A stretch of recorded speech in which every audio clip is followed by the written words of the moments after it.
Nuevamente, bienvenidos. Bueno, aquí ya nos encontramos en una fase final. ¿De qué? De este módulo que es tan interesante. Esta es la parte que me apasiona mucho, se los voy a ser sincero, porque entramos al Derecho Administrativo Laboral, unidad 4 del módulo 3 del Diplomado en Derecho Administrativo. Es un elemento que no está muy trabajado todavía. ¿Por qué? Nosotros conocemos la Ley General del Trabajo, que es un régimen laboral para los trabajadores privados. Lo conocemos, lo estudiamos, todos quisiéramos tener ese régimen. Pero entramos a un ámbito del servidor público. La Ley 2027 te establece un régimen laboral. Permisos, vacaciones, licencias. Te establece una carrera administrativa, que como lo vimos en la unidad 1, para ser parte de la carrera administrativa tienes que entrar por convocatoria o cumplir alguno de los requisitos. En este caso, no vamos a tocar carrera administrativa, nos vamos a ir al régimen laboral. Pero el régimen laboral no solamente incluye lo que ustedes ya conocen, también nos establece la posibilidad de impugnar. ¿En qué casos? Tus vacaciones que no hayan sido otorgadas. Ustedes conocerán, y eso es muy interesante, cuando tú vas a una entidad pública, te toca tus vacaciones, cumples y quieres salir de vacación y la MAE te niega. Más aún cuando has llevado previamente tu planificación. Pero mayormente a fin de año se hace eso. La pregunta es qué hacer en ese momento. ¿Cómo puedes lograr un mecanismo de impugnación? Pues la hay. Es la Resolución Ministerial 014/2010, emitida por el Ministerio de Trabajo, Empleo y Previsión Social, que es parte de eso. Es muy amplio.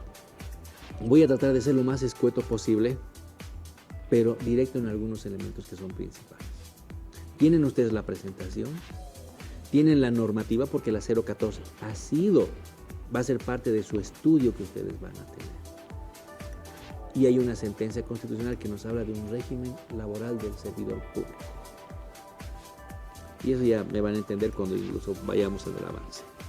¿Qué significa un derecho administrativo laboral?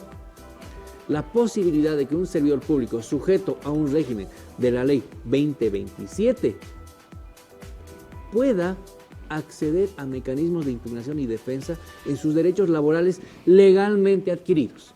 Derechos laborales legalmente adquiridos. Eso es claro. Ahora me dirás, yo no podría llegar a contener nunca un derecho laboral no legalmente adquirido.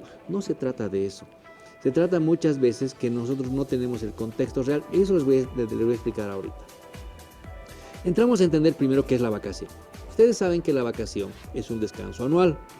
¿Qué significa descanso anual? La posibilidad de que tú repares tus fuerzas después de una jornada anual. Estás en desgaste, tienes que reparar.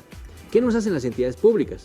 Nos dan un día, nos dan 2 días, nos dan 3 días. Tú estás reparando, más al contrario, no. ¿Por qué? La reparación implica un proceso, como diríamos, de regeneración de células del cuerpo humano, donde se abstrae de ese contexto laboral para abstraerse en un contexto familiar o individual que permite la regeneración de células, de esperanza. Aunque no crean, dirán, esperanza, sueños, eso es. La vacación permite eso, que te reconstituyas como ser humano.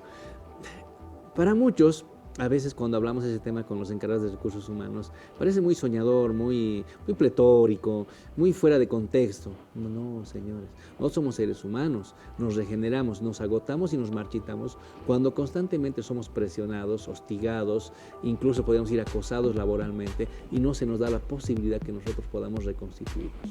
La vacación nos dice tanto en el artículo 48 que es parte de un derecho laboral imprescriptible. No perece en el tiempo. Pero ¿qué sucede? Una cosa es la prescripción y otra cosa es la preclusión o la caducidad. Lamentablemente la ley 2027 sigue vigente por la sentencia que les leí en la unidad 1. Y como sigue vigente la ley 2027, ahí te establece el concepto de prescribilidad de la vacación. Cuando no usas 2, vas a la tercera, automáticamente estaría prescrito. Incorrecto. Vamos a analizar por qué. La ley 2027 te dice que tienes un derecho a goce de vacaciones, una vacación anual, tiene que ser usada, no tiene que ser pagada. Sin embargo, desde el 2014 el Presupuesto General del Estado te establece la posibilidad de que te puedan pagar la vacación. Ojo, dije puedan, no deban. ¿Qué significa pueden?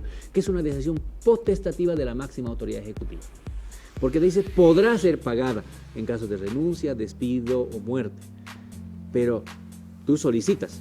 Si no te pagan y la MAE te dice no tengo presupuesto, está dentro de su campo de acción, porque no es obligatorio bajo ningún contexto que te paguen, porque la palabra es podrán. Ustedes pueden revisar el presupuesto general del Estado 2014, que ha sido ratificado hasta ahora. Ahora, una vacación evidentemente no puede acumularse más de 2 gestiones.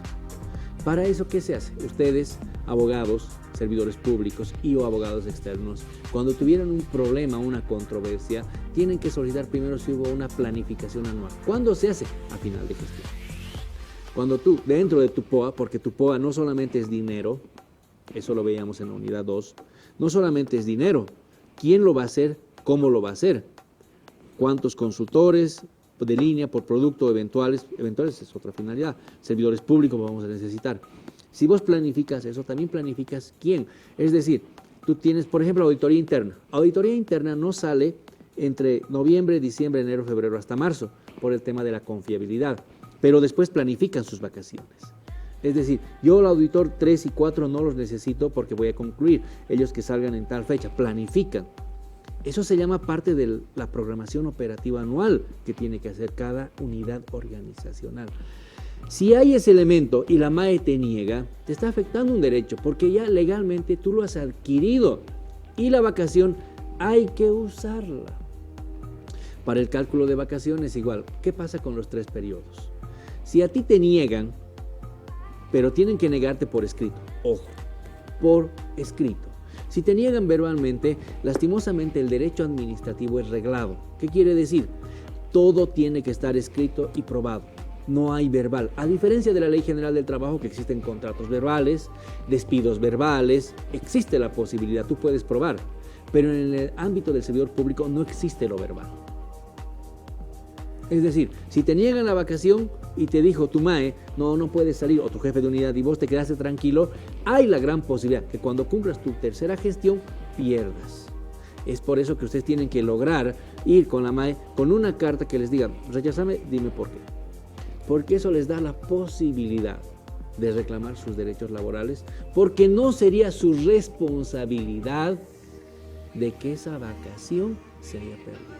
Cuando es tu responsabilidad, tu negligencia, ahí se pierde la vacación. Eso es claro. Eso en cuanto a la vacación. ¿Qué es la remuneración? La remuneración es lo que ustedes reciben mensualmente. Eso es remuneración, es un sueldo. No puede ser embargable. Tiene que ser periódico. El Decreto Supremo 26115 te establece que tiene hasta 15 días la entidad pública para cancelarte el salario. Tiene que ser cumplido. Lamentablemente, en el ámbito del servidor público, legalmente no hay una multa, a diferencia del ámbito privado, incluso para el pago de finiquitos. Aquí nosotros no tenemos finiquito, nos pagan solamente lo que...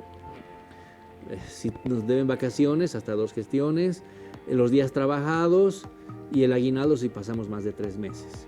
Doble aguinaldo no sé si eso ya pasó a la historia o no sé, pero bueno, será algo que veremos en el futuro. Pero legalmente no nos corresponde otro beneficio. No tenemos indemnización, no tenemos quinquenio por más de 5 años. Entonces nos tienen que pagar.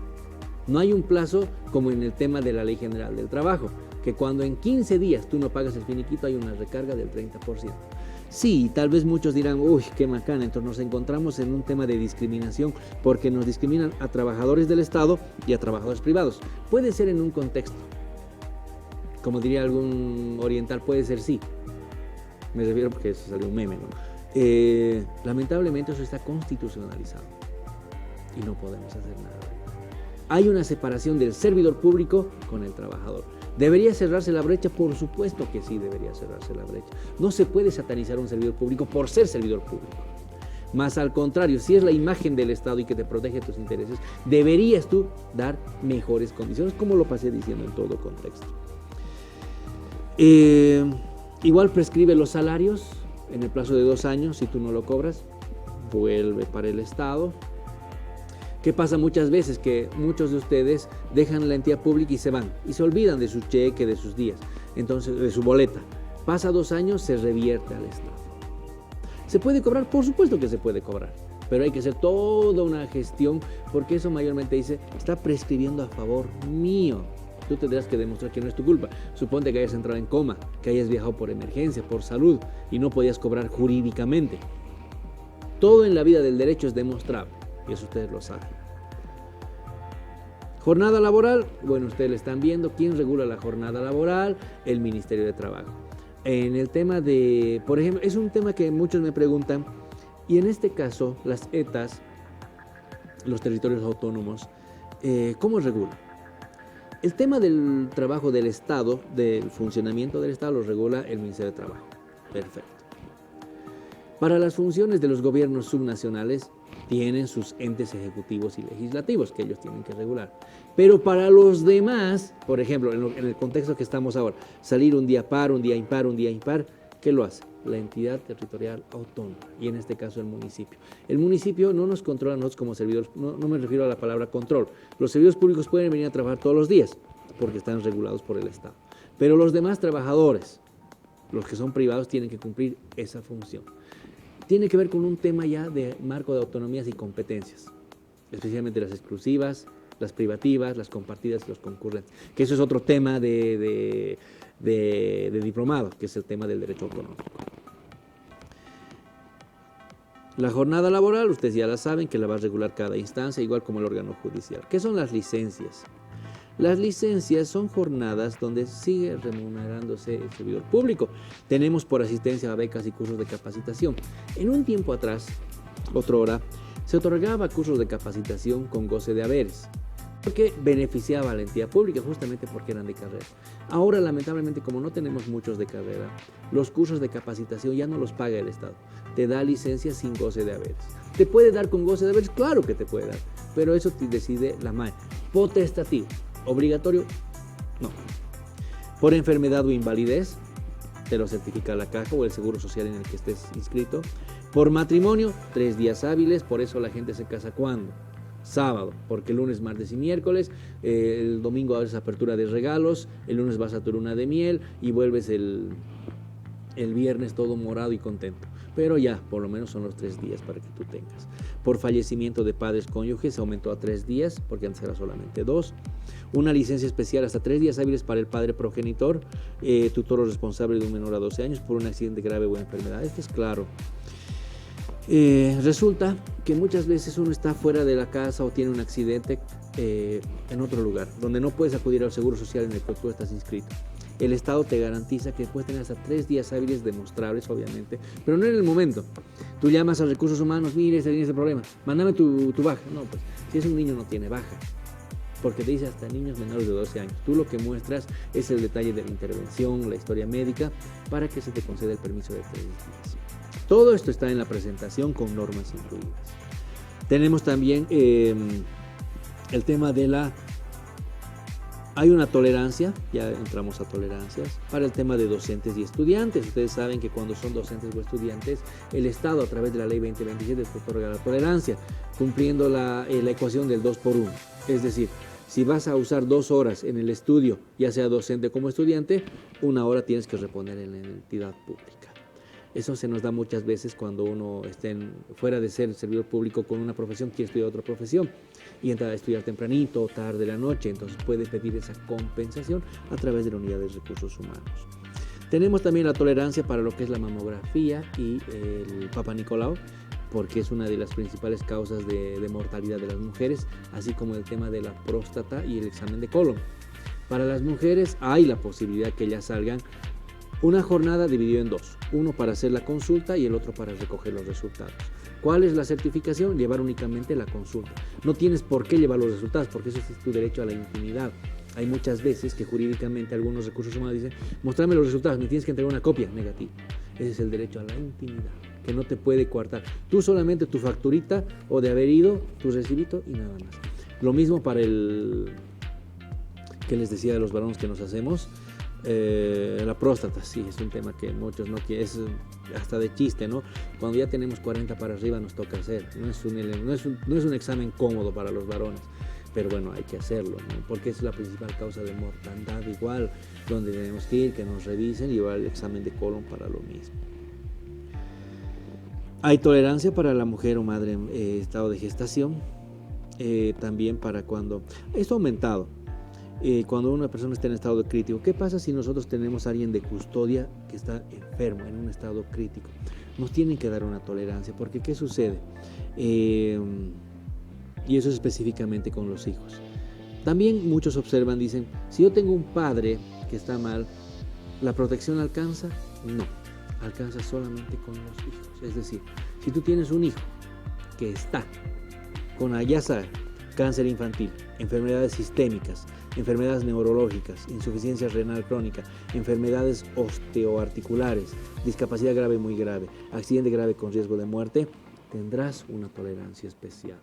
Todo eso está dentro de las diapositivas que pueden ser. Lactancia materna, lo mismo. En el tema de lactancia materna me voy a detener un minuto, espero hacerlo rápido. Hay varias sentencias constitucionales que te dicen que tú tienes que hacer conocer previamente. Pero si no haces conocer previamente, igual el Estado te va a proteger, porque no tienes la obligación de hacerlo conocer. Haces conocer para que te beneficies de algunas cosas, pero jurídicamente te dice, y el tribunal te lo ha dicho, ¿qué pasa si no quieres hacer conocer? No estás tú pendiente de que te despidan. Justamente el tema del embarazo confluye en dos consecuencias. El tema de la inamovilidad funcionaria para los progenitores y el tema de los beneficios de los subsidios. ¿Qué pasa si tú no quieres los subsidios? Y dices, estoy en mi trabajo tranquilo, pero no puedes estar pendiente de que te van a despedir, que esa sería la lógica para contarles. Puede ser que no quieras contar, puede ser que no sea un hijo tuyo y no quieras contar, no estás obligado a contarlo. Entonces, la tribuna, aquí hay varias sentencias donde te dicen que evidentemente no es necesario, y el derecho te protege, pero la oportunidad, si digamos te despiden hoy día, último día de junio, y vos reclamas de aquí a 5 meses, el tribunal te dice, si usted quería, podía haberlo hecho inmediatamente, porque la protección es inmediata, a través del principio de aplicación de la subsidiariedad de la acción de amparo constitucional. Pero si no has querido, ¿por qué después de 5 meses? Entonces quiere decir que no necesitabas. La lactancia materna, ustedes saben ya que se le otorga jornadas diarias durante 1 año para que la madre pueda dar de lactar, porque está protegido la lactancia materna a su hijo, ya sea para que ingrese tarde a la función pública o ya sea para que durante la función pública de lactar. Bien, hay un reglamento, yo les decía, que es la resolución ministerial 014/2010. Este reglamento tiene su base legal en el título 4 de la ley 2027 y en el título 3 del decreto supremo número 25749, que reglamenta de manera parcial el estatuto del funcionario público. Te dice, justamente, la base legal es esta y quiénes pueden aplicar: las servidores y servidores públicos designados de libre nombramiento de carrera e interinos. No es imprescindible ser un servidor público de carrera. ¿Por qué? Porque el beneficio no solamente es por ser de carrera. No, si no eres de carrera, igual tienes vacaciones, igual tienes permisos, igual tienes licencias. Si te niegan una licencia, por ejemplo, de estudio, y te dicen que no, vos puedes impugnar. Así no seas de carrera, puedes ir un ratito. Pero si está en mi derecho, tengo derecho a estudiar y que ustedes me compensen el 2x1. Este mecanismo nos dice. La resolución 014 igual es parte de su material que ya está colgado, que va a ser subido el momento del módulo, que es la cuarta unidad. Su ámbito de aplicación, hay que ser claros, tiene que ser una decisión definitiva de la MAE. ¿Qué significa una decisión definitiva de la MAE? Hay informes. Yo le solicito algo a la MAE. La MAE le pregunta a Recursos Humanos. Recursos Humanos elabora un informe. No se olviden que los informes contienen conclusiones y recomendaciones. No son de carácter imperativo categórico en el cumplimiento, porque la MAE puede apartarse de ese criterio. En esa lógica, si el informe ha sido puesto en conocimiento de ustedes, pues no pueden impugnar el informe. Lo que tienen que impugnar es la decisión definitiva de la MAE. La MAE es la que tiene que decir, te niego o te concedo tu derecho. Si te niega tu derecho, esa decisión. ¿Qué sucede muchas veces? A través de las hojas de ruta, ¿qué hacen? Te ponen en conocimiento el informe, para su conocimiento, y vos impugnas. Pero vos no puedes impugnar porque es un informe. Tienes que decirle, señor máximo autoridad ejecutivo, solicito que me diga si es que usted se está allanando a este informe. En materia jurídica, civil y administrativa, allanar es adherirse, a diferencia de penal, que allanar es meterse en un bien inmueble sin autorización del propietario. Entonces, tú tienes que preguntarle si se allana o no. la madre te dirá, sí, yo me allano esta decisión, o asumo como mía la decisión del informe. En ese momento ya puedes impugnar eso. Hasta antes, no. Porque son actos de mero trámite. Todas las autoridades tienen que emitir automáticamente, no pueden quedarse calladas, porque el tema laboral, los derechos laborales legalmente adquiridos están con prevalencia de artículo 48 y siguientes de la Constitución Política del Estado. Tiene que haber una respuesta. Mayormente los reglamentos internos lo tienen. Tú haces una solicitud y te dicen cuánto tiempo. En el caso que no hubiera, este reglamento, la 014, te dice que tiene 3 días para pronunciarse. Si no se pronuncia, se aplica el silencio positivo. ¿Qué es el silencio positivo? En derecho administrativo, tanto en la universidad como ahora en la aplicación de todo su diario, ustedes saben que el silencio negativo significa que cuando no te responden en un plazo determinado, se tiene por negada tu pretensión y por ende se activan los mecanismos de recurso de revocatoria y jerárquico. Pero en el ámbito del silencio positivo, que tiene que ser expresamente señalado, este reglamento te da la posibilidad que si no te responden en ese plazo, se tendrá por aceptado. El recurso de revocatorio tiene que ser presentado en 4 días. Eso ya en el Zoom lo vamos a analizar bien cómo es un recurso de revocatoria. Tiene que haber las partes, a quién se dirige, tu relación de hecho, derecho y tu petitorio. 3 días para presentar pruebas y 3 días ampliables administrativos 8 días para la resolución. Porque tiene que ser inmediato. El recurso de revocatoria ratifica o puedes revocar la decisión. En el caso que ratifique, puedes presentar el recurso jerárquico, que es 5 días hábiles. Se puede renunciar al recurso jerárquico. Tienen que remitir al Ministerio de Trabajo, Empleo y Previsión Social, porque es el encargado, a través del Viceministerio de Empleo, Servicio Civil y Cooperativas, del ámbito del servidor público y de la resolución de controversias. Se remite en 2 días al Ministerio de Trabajo, 4 días para presentar pruebas y 20 días para resolución. Hay que aclarar lo siguiente: nos encontramos ante una instancia jerárquica. Para el tema del régimen laboral del servidor público hay que agotar la vía administrativa previa de acudir a otra instancia judicial, a diferencia del tema laboral bajo la Ley General del Trabajo, que si es un despido, nosotros pedimos la reincorporación y si no sale, acudimos a la judicatura laboral. Nosotros en el ámbito del servidor público tenemos que agotar la vía administrativa a través del recurso de revocatoria y jerárquico para recién pretender acudir a una instancia jurisdiccional. Un elemento fundamental que entra es la conciliación. Sí, muchos me dirán, el Estado no concilia. Evidentemente el Estado no concilia, pero en esta conciliación nos referimos cuando el Estado reconoce la existencia de obligaciones, pero ve la forma de pagarlas. Es decir, se cierra una entidad pública, asume la otra y les dice, yo no les puedo pagar ahorita, esperaremos un poco, llegaremos a un acuerdo, se les va a otorgar el contrato respectivo por el tiempo que se les adeuda. Verán los mecanismos, esperemos que se aprueben las partidas. ¿Se puede llegar a conciliar? Sí, con derechos laborales legalmente adquiridos y que la entidad pública tenga reconocidos, porque el Estado no concilia. Eso está dentro de la ley de conciliación y arbitraje, que el Estado no llega a conciliar porque son derechos no de una persona, sino de la sociedad como tal. Después ustedes pueden verificar en las diapositivas la inamovilidad por embarazo, que está protegida por la Constitución Política del Estado en su artículo 48, la Ley 975, el Decreto Supremo 0012 y los Decretos Supremos 0495 y 0496. Conminatoria para el servidor público, el Decreto Supremo 496 y conminatoria para el ámbito privado, el Decreto Supremo número 495. Inamovilidad, varias jurisprudencias que no es necesario el aviso previo, que cuando se sigue un proceso disciplinario la sanción se debe diferir, no se la puede aplicar inmediatamente. No se puede iniciar un proceso pre y post natal. La conclusión del proyecto igual asume la entidad que en el caso de los inamovibles y hay inamovilidad eventual puesto que ellos tienen vacaciones. Hablamos después de la inamovilidad por discapacidad, que a diferencia de la por embarazo concluye cuando el niño tiene 1 año de edad. En el caso de la discapacidad hay causales para su resolución. Como ustedes pueden ver, y como lo vamos a tratar en Zoom también, el tema del ámbito administrativo laboral se centra en los procedimientos que tú tienes como servidor público. ¿Para qué? Para el ámbito laboral en el que te encuentras. En ese sentido, esa resolución, la 014, que es parte del material, y estas diapositivas les va a ayudar a entender que sí hay mecanismos legales para la protección de los derechos. ¿Cómo ejecutarlos? ¿Cómo hacerlos efectivos?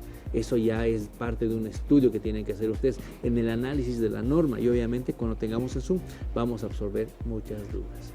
Ha sido un placer estar con ustedes, los veo de manera virtual en las clases de Zoom. Nuevamente gracias, y gracias por confiar en la Escuela de Gestión Pública.